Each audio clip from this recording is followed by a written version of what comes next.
What's up everybody, it's Sean here today to give you guys a review of the Teddy Santis New Balance 990 V2 in this brown colorway. Today's video is sponsored by Heffelux. When it comes to sneakers, comfort is king. So when you buy a pair of shoes and find out they're uncomfortable, one of the easiest fixes is to swap the insoles. So that's where Heffelux comes into play. If you check out their website, which I've linked down below in the description box, you'll see they sell a variety of eTPU insoles, which really is the same material you'll find inside Adidas Boost. So if you guys are interested to try a pair for yourself, be sure to use the code SEANGO at checkout to get 15% off your entire purchase, and be sure to tell them I sent you.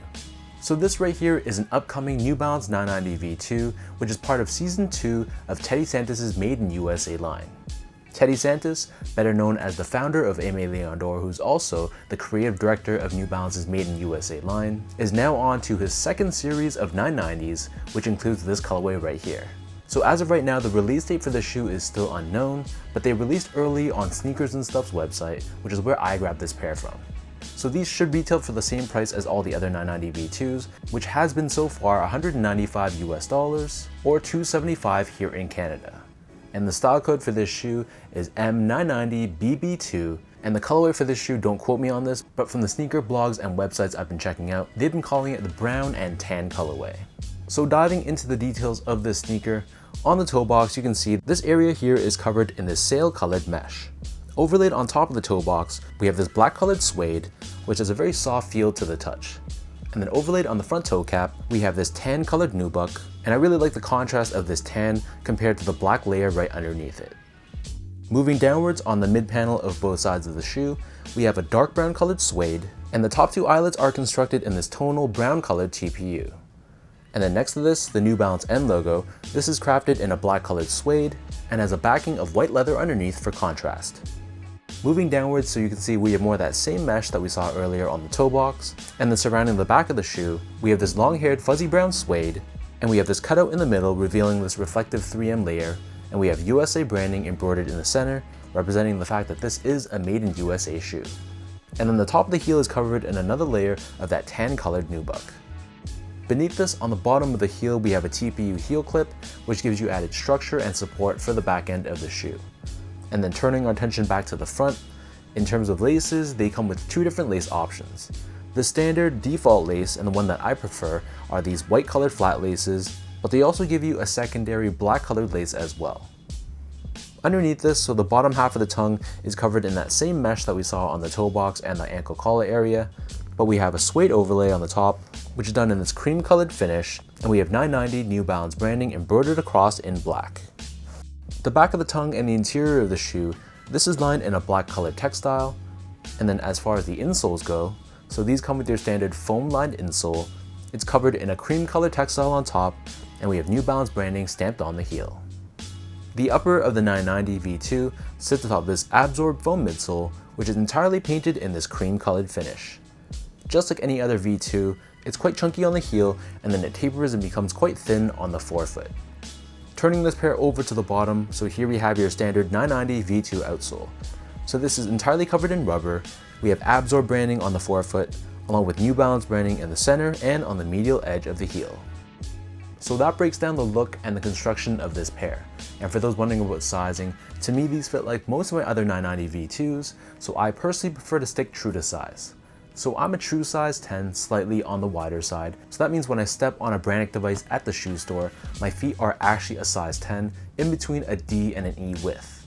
So normally, I stick with a size 10 in the 990 V2, along with other New Balance silhouettes like the 997, and a lot of the made in UK models like the 991, 1500, and 1530, along with the 2002R and the 1906R as well. But in comparison, I go a half size down to a 9.5, and a lot of made in USA New Balance shoes like the 992, 993, the 990 V3, V4, V5, and V6, and a lot of my 550s as well. So long story short, sticking true to size should be fine for you, unless your feet are a bit more on the narrow side and you like more of a snug one-to-one fit, then you probably can get away with going a half size down.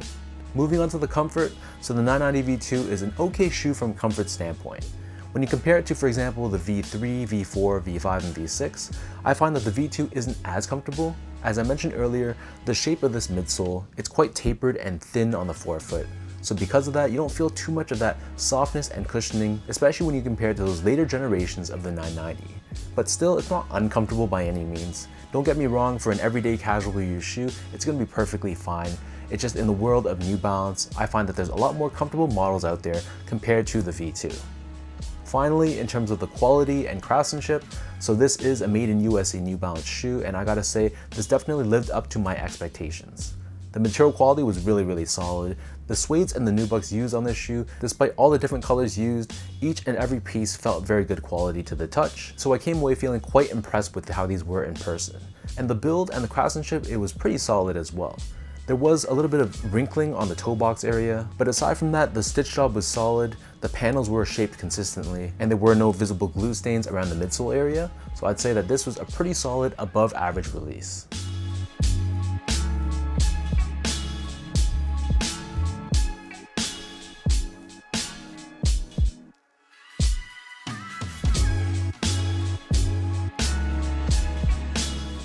So with all that out of the way now, let's toss these on feet. I'll lace them up and I'll show you guys how these look.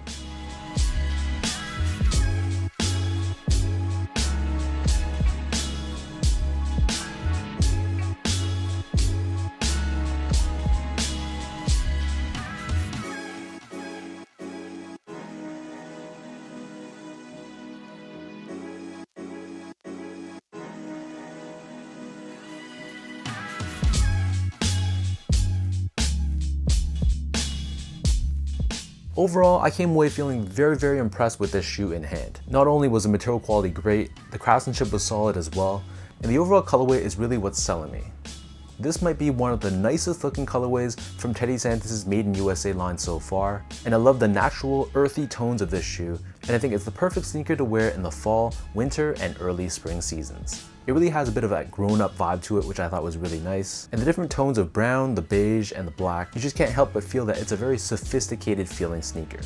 So let me know in the comment section down below what you guys think about these 990 V2s. What are your overall thoughts on this overall colorway? And whenever these drop later on this year, is this gonna be a cop for you? Or are you not really feeling this colorway and it's gonna be a pass?